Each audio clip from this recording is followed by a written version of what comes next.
Thank you for joining me. My name is Jenna Fortinsky, and welcome to my podcast, Simply Jenna. I am a registered psychologist and owner of Simply Counseling Services, a private counseling group in Calgary, Alberta. In working with my clients, I have noticed that I offer something different. The difference is simplicity and balance. I want to share that with you using this platform. Join me as we discover together how to keep it simple. Welcome to the Simply Jenna podcast. We're back again. Yes, we So are. excited. So Nikki and I had a chat and we discovered that we're still pursuing happiness in a pandemic. I know. I feel like that we're always on that quest anyway in life, and then with the pandemic, it just seems like that's multiplied. Yeah. And that it's even more present, that we are feeling the need to find happiness. Yeah, I agree. So I think we should give it a little bit of a revisit. Mm-hmm. Yeah, there's some questions that I have for you, Jenna, that I think might be in the minds of other folks, and that we could, maybe in our conversation, other people might find it helpful to hear some of your thoughts and perspectives. So I'm going to interview you a little bit, and we will say that this is not as prepped as what we usually are. So Be kind. Be kind. I'm going to put Jenna on the spot, and we're going to see how this goes. But I have a few questions that I think, like I said before, people might find interesting. So the first thing that I was thinking about was just in a general sense, like reflecting on the fact that it's been like we're over a year now that we've been going through this pandemic. What kind of impacts are you seeing from the clients that you are seeing now? What are you noticing in terms of maybe emotional concerns, physical concerns, or psychological concerns? What are you hearing from your clients the most? I think that what I'm noticing more so than I ever have in the past is that everybody is really feeling the same thing. So everybody is tired. Everybody is just feeling like they are operating at such a high level of stress more consistently than they ever have. And I think people are frustrated, people are divided. So there's a lot of big emotions that we've been sustaining for a very long period of time. So to me, like I also think a lot of burnout, a lot of relationships that are on the edge or are crumbling, people that are feeling like they can't perform as well as they used to. So just a big sense of everybody is just reached their max. And I think like that's probably the biggest highlight of being in private practice and being a psychologist is that for the first time ever in my career anyway, everybody almost feels exactly the same way, which is interesting. Yeah, that's really interesting because, I mean, it makes so much sense that we're all sort of now, like, because it is something that none of us have ever faced before. It's interesting that we're all having a similar reaction to the unknown. And I think everybody is trying their best to navigate it. Yeah. But it's interesting how we've sort of, we've all met our limits, and many of us are saying, okay, you know what, I'm going to just commit to getting the help that I need because I can't navigate this anymore on my own. And I don't think there's any shame in coming to terms with that and accepting that. Definitely not. And so where do you think, like, where is that coming from? The sense of division, the sense of the unknown and all of those feelings. Where is that coming from, do you think? Well, I think like the big glaring red light in the room is media, right? Yeah. So social media, and I think like access to people's thoughts more so than ever in terms of people sharing their opinions or what they're doing all the time.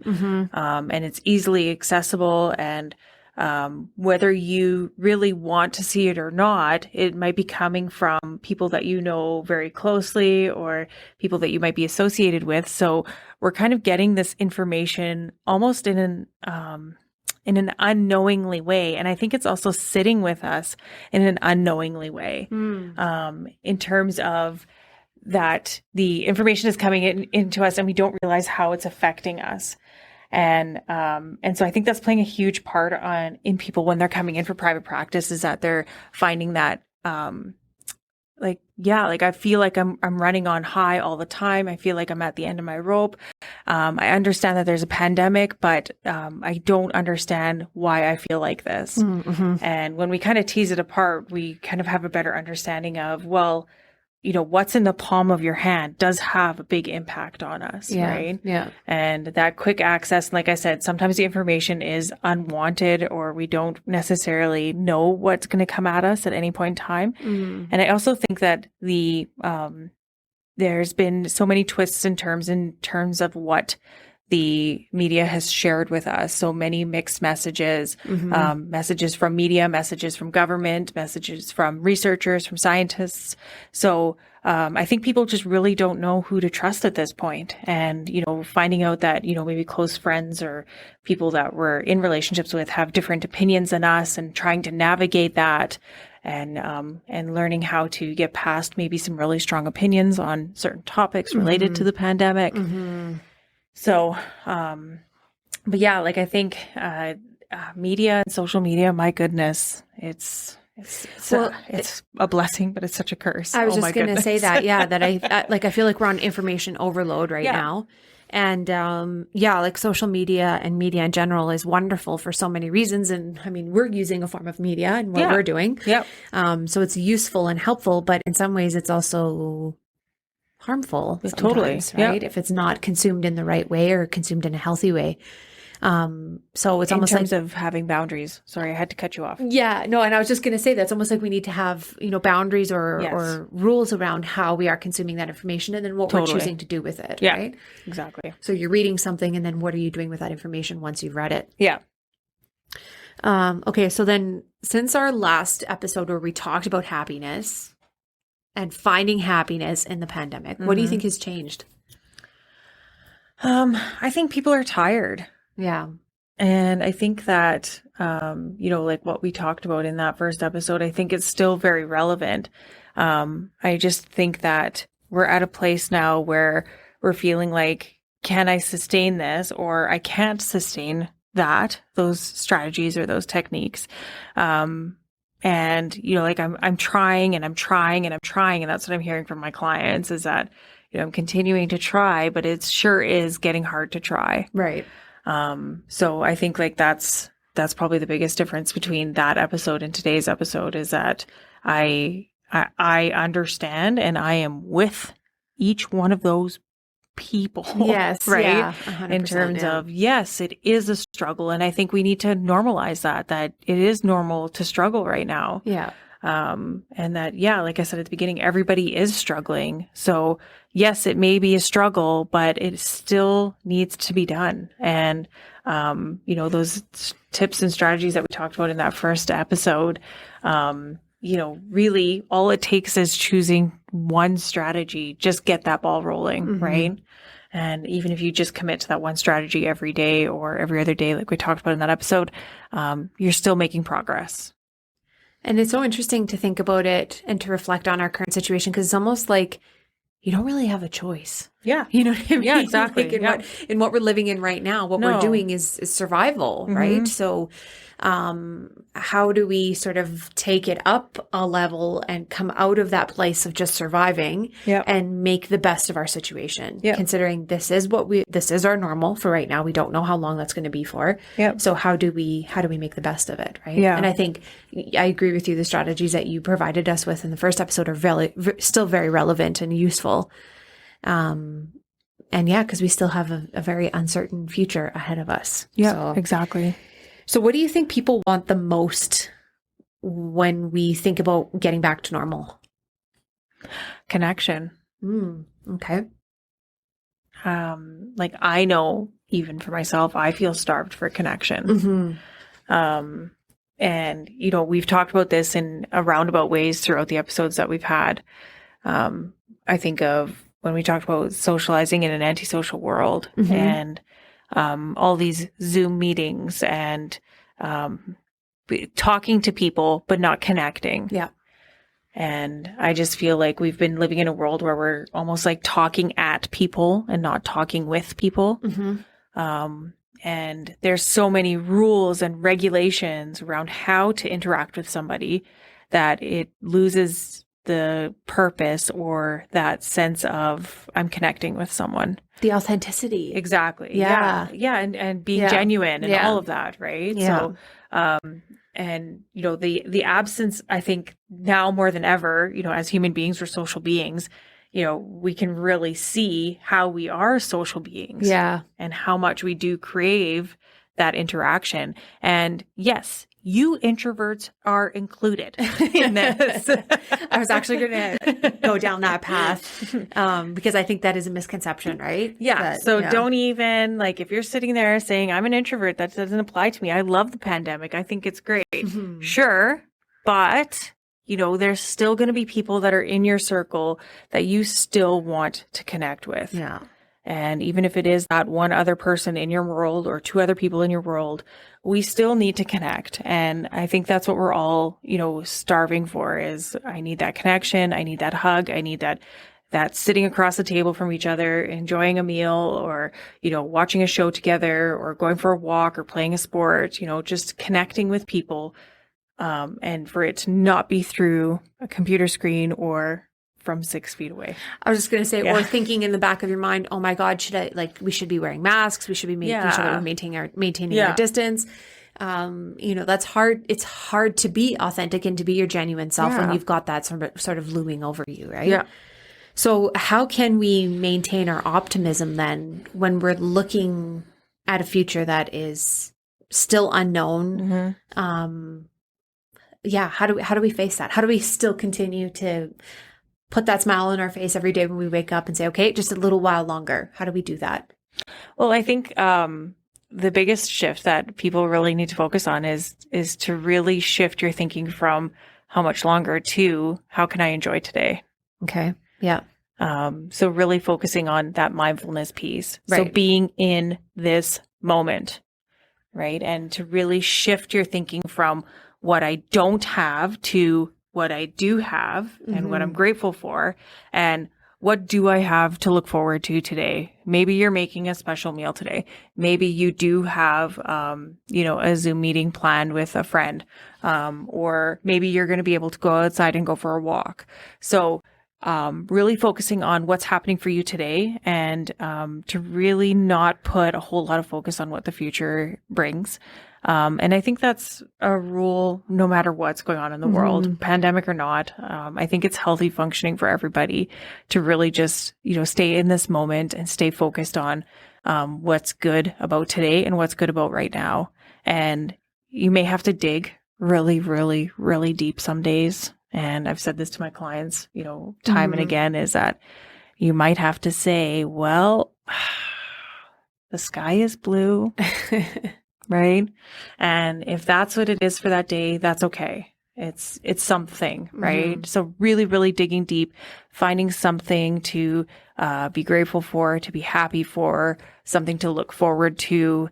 And yeah, if it just means that you're going to make yourself an extra special salad or you're going to play a game of solitaire or you're going to watch a really good movie, just really having your intention set on that rather than what's the future bringing? What am I missing? All of those thoughts. And I think like that segues really nicely into my next question, which is, I feel like, and maybe this is just me personally, I don't know. I'm sure there's maybe others out there that are feeling the same way as me, but I feel like I'm putting a lot of value on or placing, a lot of value on when things get back to normal. Yeah. Like I'm very much future oriented and thinking like, okay, well, all I need is just for things to get back to normal. And then I'm going to be happy. So is there a problem in thinking that way? I know there is. And so that's my question is what is the problem in thinking that way and in placing all of your, you know, sort of all of your intentions on the future? Should we do a little bit of therapy? I'm just kidding. We usually do this pre-recording.